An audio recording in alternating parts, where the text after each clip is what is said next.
I think it's great to start with Diana, who's from the GBBC, the Global Blockchain Business Council, who has a vast network across the crypto industry and has an idea of what everyone's doing.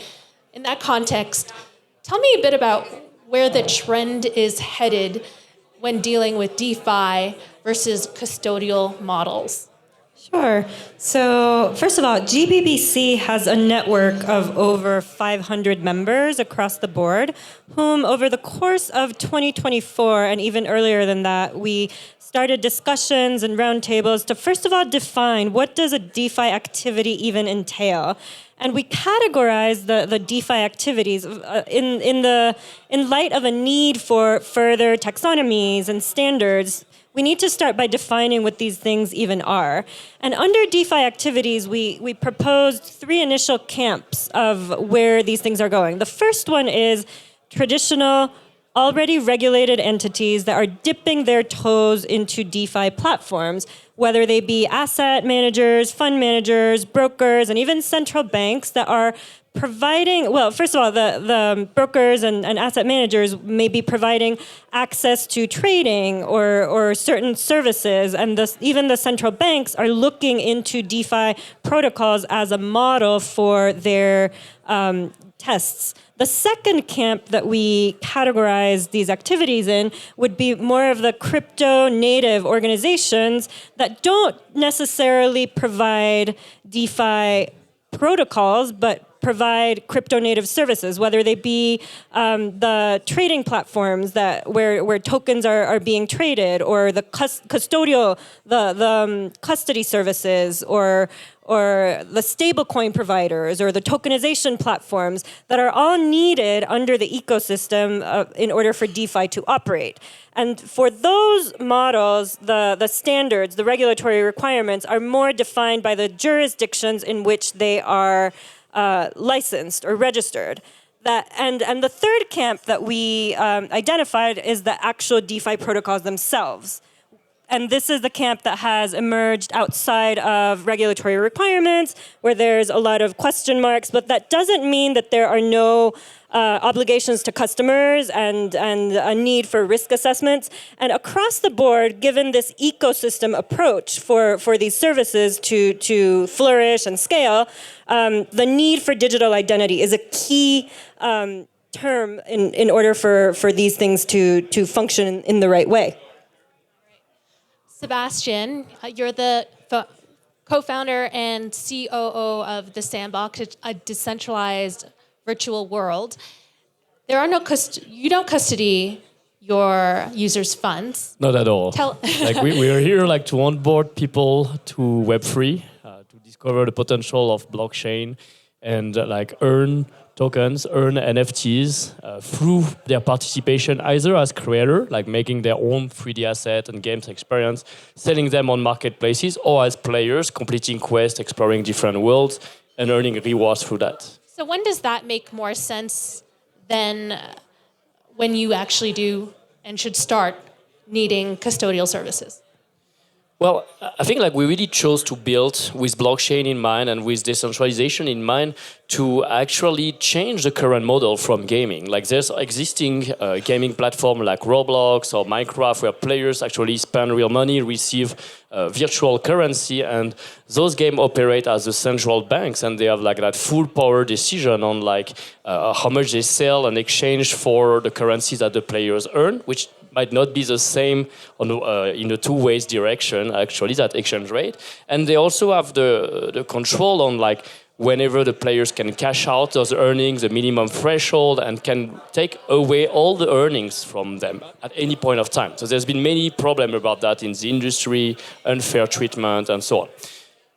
In my opinion, the main benefit of being non-custodial, of course, we're educating people about blockchain. There might be some barrier to entry behind to it.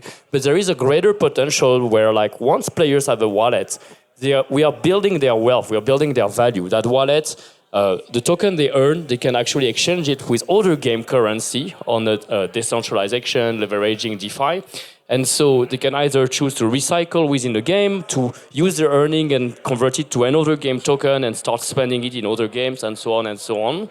That's the freedom that you want to provide to players, and not add like the over complexity of like being the issuer or being the custodian and guaranteeing some security around it. So you don't deal with banks. They don't require KYC. And when does that make sense? There's two things to that. First, like whenever people want to get sand token on the platform, like we are not the ones selling it, so they have to figure out where to get sand token. Earning it on playing, acquiring on central exchange or on decentralized exchange. And we educate them about those possibilities. However, to be ahead of what are the regulatory compliance, like whenever you earn something, you have first to verify your identity. So there is some KYC that is done to protect ourselves in case like people are abusing the system or using gaming in a way for like, I don't know, scamming, laundering money, and so on. But it's not our goal or our mission to verify or to be the custodian of the player's assets. Okay, on the opposite spectrum, we have Bitcoin Suisse, and we have Yves Holenstein. We are exactly that, yeah. So we are sometimes a little bit in a conflict because when we were founded back more than 10 years ago, the founders had really this whole crypto ethos of not your keys, not your token, have full control over everything. But then again, as our customers became bigger and bigger, some of them were a little bit afraid of the operational risks. And I think that's the individual trade-off everybody has to make. Do I really want to have the full control, but also the full responsibility? Or do I want to give some of that responsibility, but also some of the control to somebody else who potentially does it professionally while I'm not a professional? And I think that's an individual decision. And it's probably also dependent on the value at risk. So most of our clients were all doing self-custody, but some of them, when it's tens of millions of value, they were like maybe not have everything in a wallet, maybe give some of it to somebody else. And that's how it started with us. And these are also typically our clients that have large sums, and that for risk management or audit reasons, or because they don't want to deal with it, give some or all of it to us. Is that a recommendation you would make in terms of diversifying some of your assets in custody versus being your own self-sovereign holder of your wallets? I think I would definitely always diversify. Even if you hold your wallets yourself, probably not have only one seed with one wallet. It's always diversifying. But then the question is, do you feel okay and comfortable with dealing with private keys and seed phrases and storing them? Or don't you feel comfortable? And so it really depends a lot on the individual. And then again, if the value at risk isn't that high, which typically in Sandbox, we're talking about pennies to $10 or so, maybe 100 max, you may be fine with the risk of losing the seed phrase, because that risk is really small. But if you lose it, yeah, you lost maybe $10.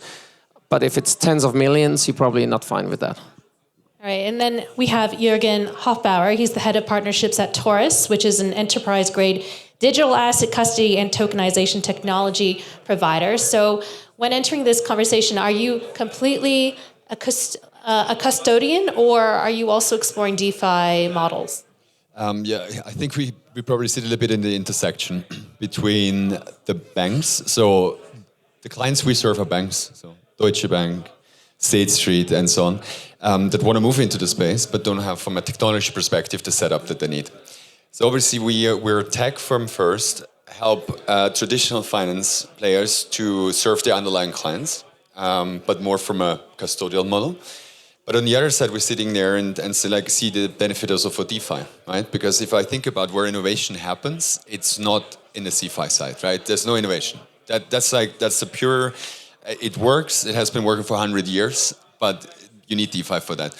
An interesting part that we also see working with the clients is like if you think about the asset management side, right? So now asset manager might think, okay, do I really want to build out my custody solution? Do I want to hold my seats to custody the assets. No, they want to rely on traditional custodians, right? It's like that's always what I have done. That's always what I'm used to. It's a bit like this mentality, right? And I'm talking about institutional. However, asset managers also see the benefit when it comes to distribution, because they're like, okay, how can I generate more? How can I have more investors? And that's when you then look into DeFi, because they say, okay, that's actually quite an interesting one, because if you think about RWA tokenization and a custody model for tokenized assets, I would say looks different than if I want to custody Bitcoin and Ethereum, right? Because there's not so much that the underlying value is there. I mean, you can always burn the tokens, mint new ones, like simply speaking. But what you want to have is control or at least the approvals for smart contract functionalities, right? And then use DeFi as a distribution method. So I think the really interesting part where we are now is kind of like the intersection that, okay, traditional players come in. Maybe in the past they said, well, why do we need DeFi? Well, I can tell you why you need DeFi, because there is value in it, right? And without going too much into the next things, but that's what we see. So again, from our perspective, a little bit into intersection.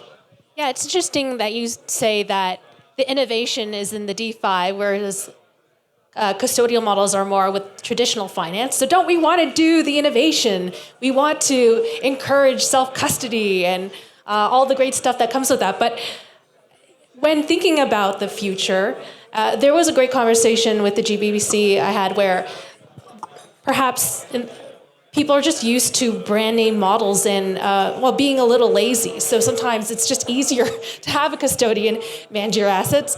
For instance, when we look at operating systems, I mean, Linux is open source, great features, versus Apple, Microsoft, which is run by a centralized company, and it's a big brand, but sometimes it's just easier to deal with them. Is that something that could also happen between CeFi and DeFi? Where do you see the future trend? Well, it also depends on the context, right? And yes, to your point, sometimes it's easier, and we actually do need some custodial wallets. And one of the main takeaways that we got out of our DeFi working group and the DeFi community is that, yes, DeFi, although it eliminates intermediaries through the very protocols, it doesn't mean that there's no need to connect to intermediaries and to connect to external services in order to function, custody being one of them, because it takes the load off your shoulders.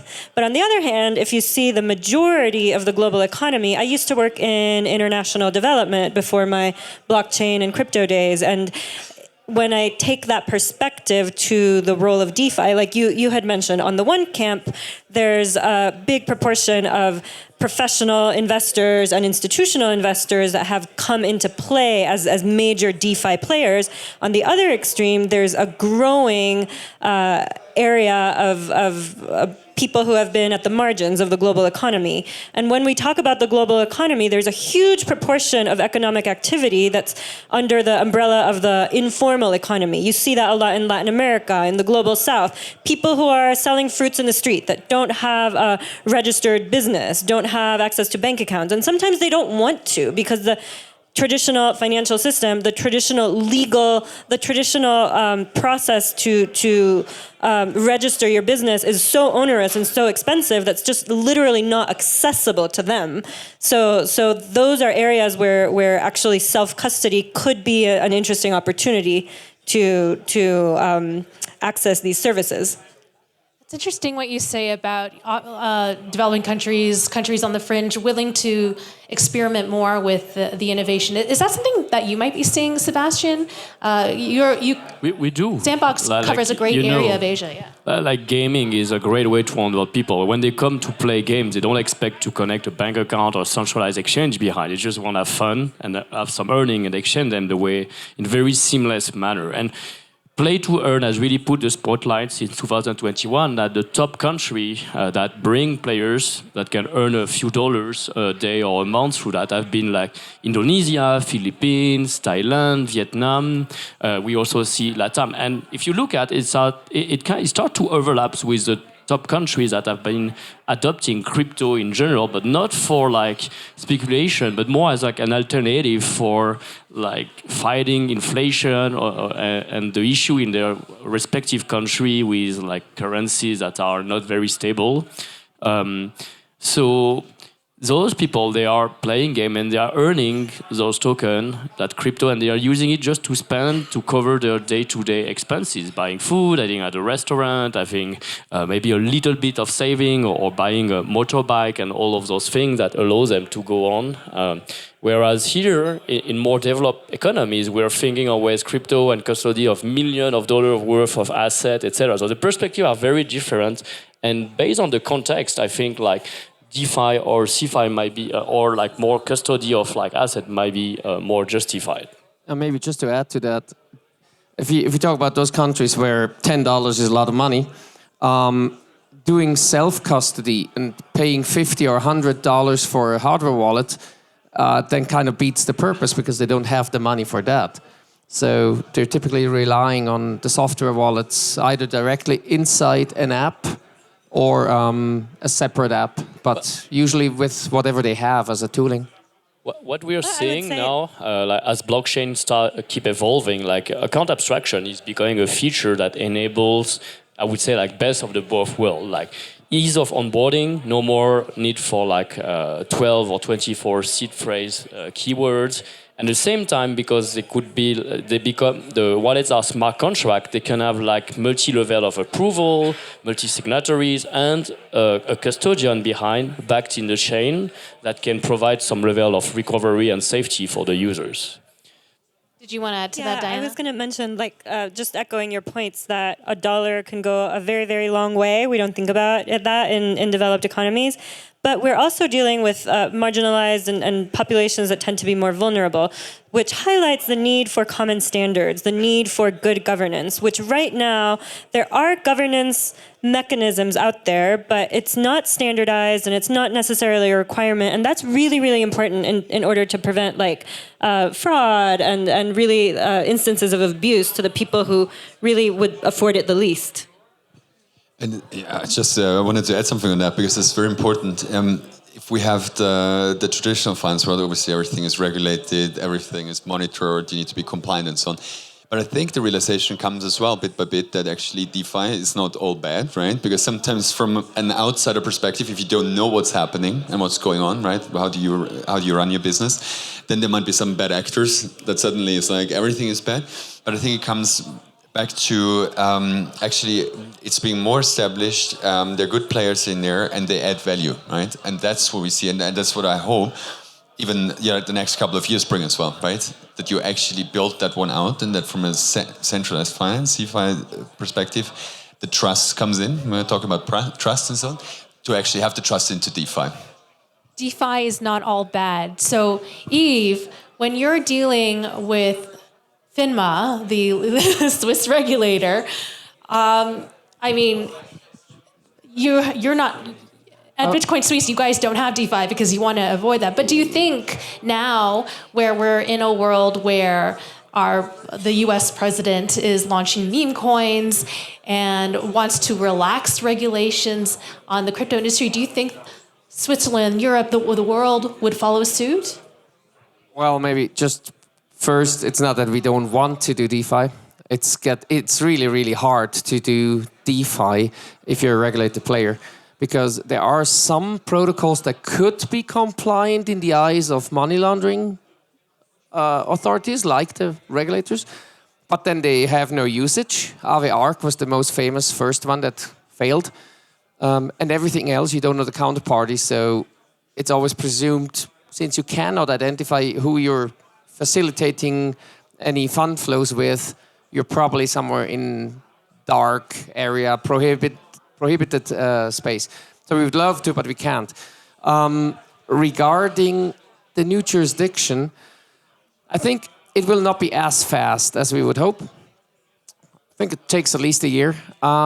However, I do expect that the new administration will probably hold some of the US authorities, like the OFAC, the Office of Foreign Asset Control, a little bit more in bounds, so that then all the global banking system and all the players in regulated worlds are a little bit less afraid of doing things.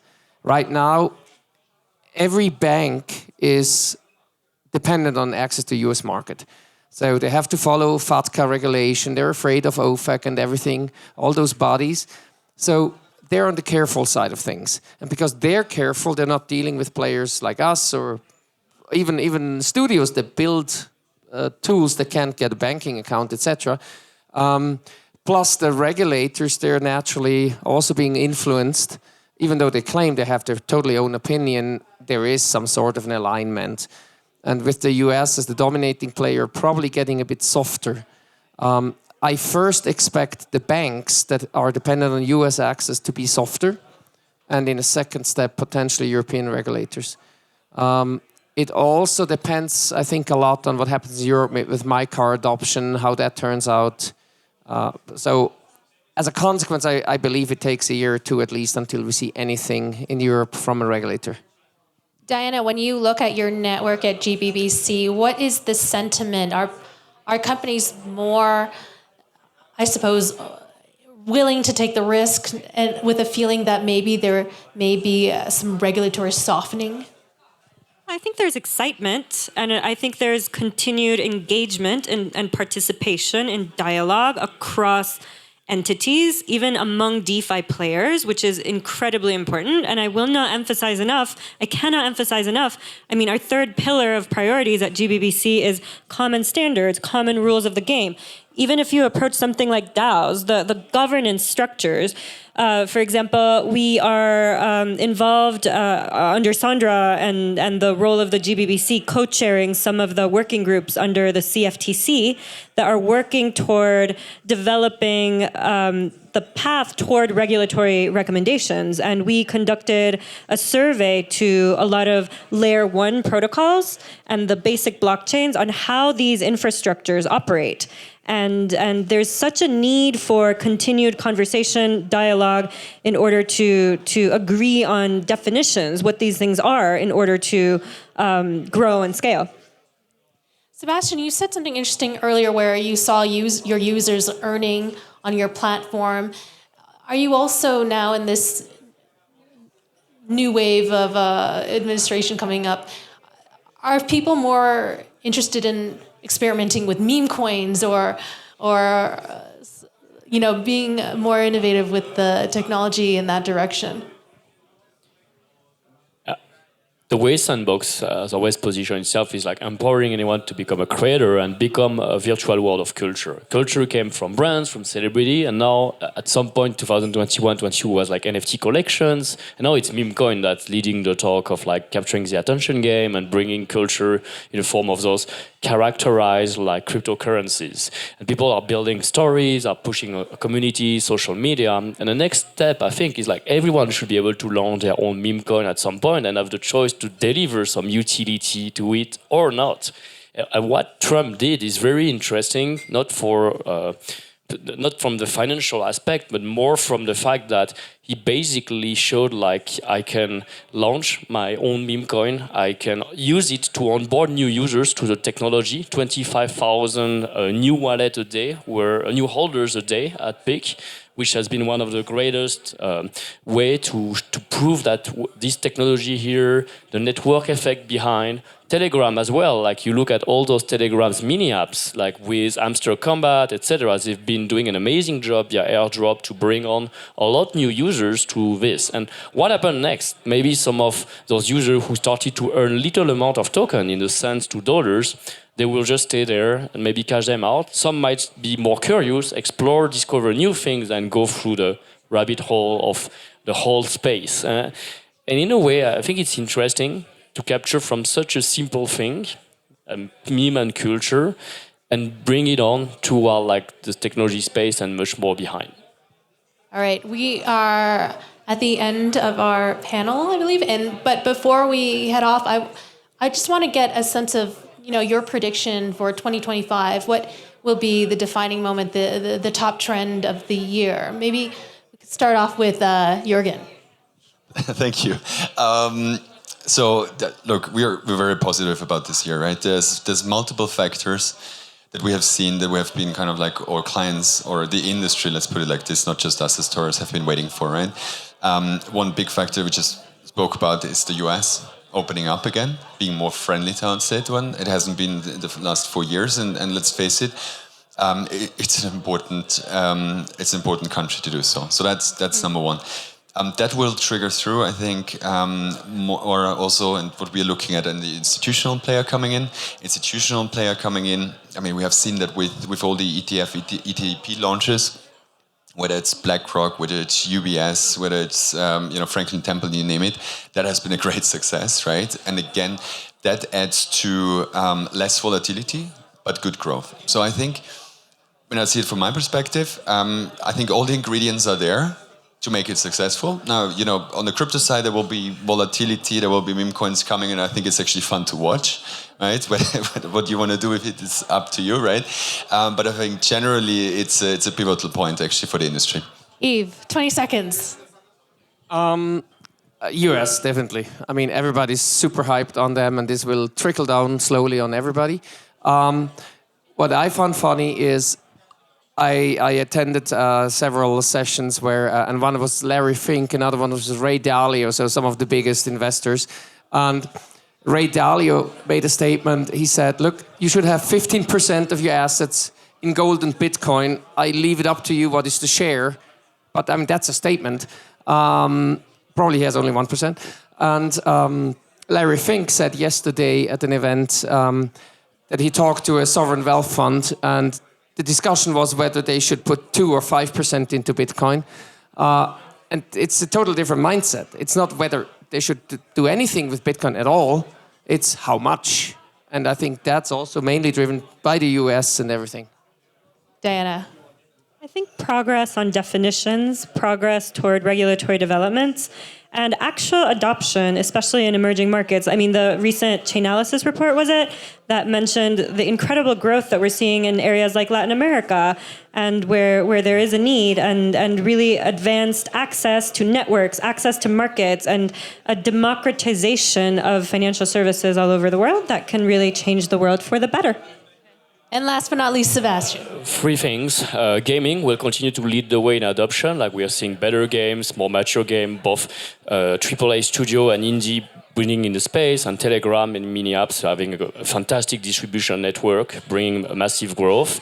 Second, user-generated content. I think like the creator economy behind people participating and earning through the content they create will keep leading and growing and growing. And third, I'm surprised we didn't talk about AI in this panel. So sorry I brought it at the last minute, but AI agents specifically, we've seen like virtual protocol, like AI agent launching social memes and trading, etc. So trade bots is probably one of the first applications in bringing AI and decentralization at the same time. But I see it connected to gaming in many ways. First, like to extend existing gameplay, bring to life characters, and allows like new quests, etc. And the second is like invent new games. So AI becoming like a creative power force together with the game creator, and enhancing the amount of content and experience we'll have that can use blockchain behind. Thank you so much, speakers. I'm feeling a lot more optimism in 2025 than in previous years. So